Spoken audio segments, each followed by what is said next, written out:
I don't want my disability to be a liability for their safety. So again, I still use that disability placard to add an extra protection and safety factor there for my family and myself. Hey y'all, it's Cindy. It's Ableism Awareness Month, and so this week's video I want to have a pretty serious and interesting conversation about disability placards and just some of the ableism around those. So let's get into it.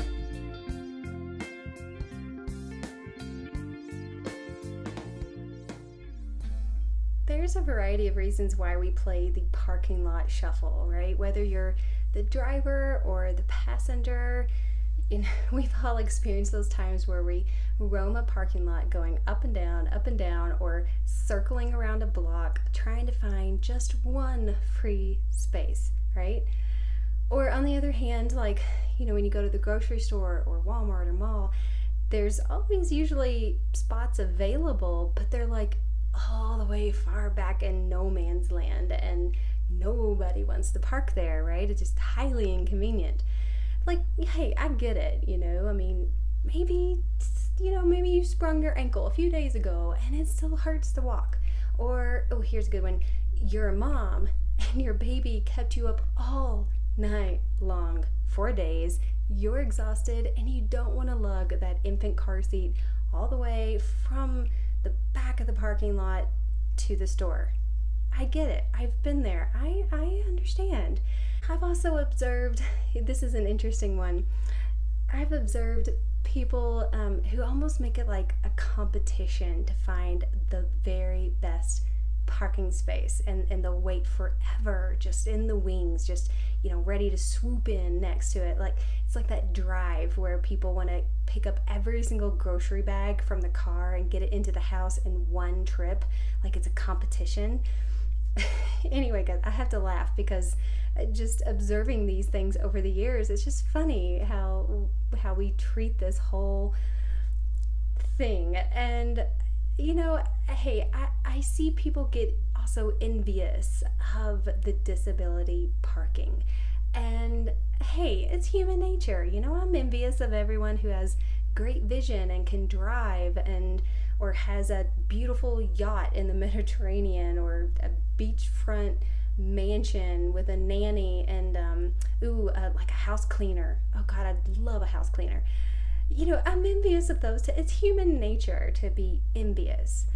Here's where I think we go too far and we cross that line into ableism. And that's when people become the judge and they make the wrong assumptions, they jump to the wrong conclusions based on what they observe. A person going from their car to the store or restaurant or whatever.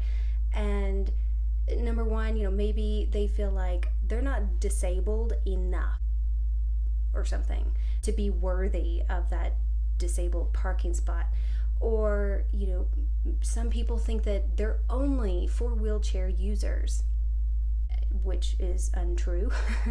I think there's a lot of misconceptions out there regarding these spots, and some people really get angry and really upset because it's like they sense there's an abuse of this system. So let's talk about this, guys. I've mentioned in previous conversations invisible disabilities. These are disabilities that you cannot easily observe first impressions, first glance, the first 5 minutes you are observing someone. Their disability is not easily seen. And mine can be categorized in that realm, I guess, when you're just watching me get from the car and get my babies out of the car seats in the back and follow my husband from the car to the store. You probably look at me and see zero disability there, and thus probably think I am not worthy of a disability placard.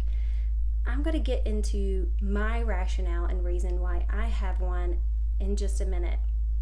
But just to continue this thought, for example, some people have chronic rheumatoid arthritis. I was listening to a woman's testimony on how, she experiences, bouts of pain, sometimes worse than others, and she can't really use crutches or canes and things like that very well because that agitates even further her wrist, elbow, and shoulder joints, and so she's really limited on her distance that she can walk. And a lot of people judge her as unworthy of that placard because she appears normal. Her pain cannot be seen easily from the outside. There's a lot of different disabilities out there. Disabilities are a spectrum, just like blind and visual impairments are a spectrum. And it's not black and white. I can understand where a lot of people can look at a lot of us who come across as not disabled. I can see where there's a lot of misunderstandings and confusion there. So that's why education is so important, and that's why it's also very important to be mindful of when you find yourself making the wrong assumptions, jumping to the wrong conclusions. Keep in mind that there's a lot about everybody else that we don't always see on the surface, and that includes disabilities. The next point I want to touch on, because I know a lot of people get angry and really feel like there is an abuse of the system, that people with disabilities feel entitled to more resources because of their disability. Now, I'm not naive. I realize there are individuals out there who may exaggerate their symptoms or may even fake a disability for whatever reason to gain more resources. However, know that, for one, every state is different when it comes to the disability placard process. However, all of them require medical proof, documentation from medical experts that legitimately state what the disability is, and some disabilities even aren't even approved for the disability placard. I mean, it's not like it's an automatic thing. So if you don't have faith in people that they are disabled when they say they are disabled, try to have faith in the system. There are checks and balances. It is a rigorous process, and there are hoops for us to jump through to get that disability placard. It's not just handed out willy-nilly like, oh, I have a disability, I need one of those. Okay, here you go. I mean, it's not as easy as it sounds for many of us. And so try not to get angry when you see someone with a disability placard that to you doesn't look like they deserve one, or they don't fit the mold, like I said, of what you think a disability needs to be or look like to have one of those. Moving on, I want to share a little bit of my perspective and experience and rationale why I have and use a disability placard. So I started losing my vision at 5, right? And I've stated in other videos, I became legally blind, which is 20/200 by the age 12.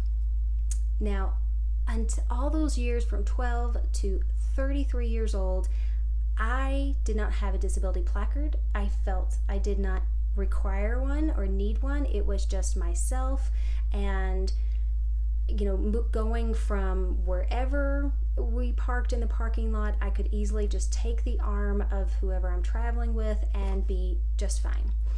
Just so you know, my eyes, the way they work, I do not react fast to lighting changes. So when I go from a dark environment to a bright environment, such as inside a car to a bright sunny day, or even if it's a cloudy day, some of the rays get refracted and kind of mixed up, and even that can cause discomfort and pain because my eyes do not expand and contract fast enough. There's not enough visual input to make my eyes work correctly. And so a lot of the times I'm totally blind in parking lot situations.